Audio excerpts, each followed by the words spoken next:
ծննդաբերելուց ինչքան ժամանակ հետո կինը կարող է ասել ակտիվ սպորտի։ Սենց ասեմ,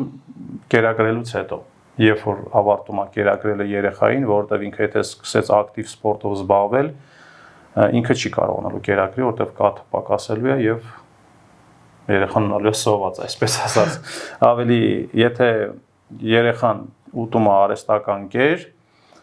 կարելի է 6 ամիս հետո սկսել մարզվել։ Նույնն էլ կեսարյանի դեպքում, եթե արվել է կեսարյան, ուրեմն 6 ամիս հետո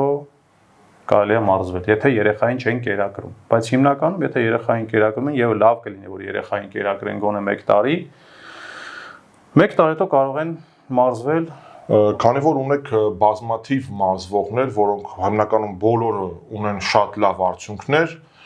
ասենց ասեմ, պատմեք ամենաբարդ դեպքի մասին, ամենալավ, ասենց ասած վերջաբանով։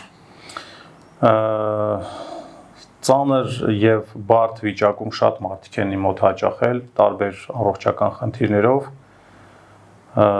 Եկեք ամենաբարդին, հույս չկար, բժիշկները եղել են մարդիկ, ում ես ամբողջ կյանքս կհիշեմ, որովհետեւ այդ մարդիկ այնքան վատ վիճակում են եկել, որ դաժե այդ բան ես սկսել եմ կասկածել, արդյոք կարող եմ այս մարդկանց վերականգնել, թե ոչ, բայց փառք Աստծո եւ դա ստացվել է եւ այդ մարդիկ այսօր ապրում են լիարժեք կյանքով։ Ճիշտ է, երկար ժամանակ է տևել այդ վերականգնողական շրջանը։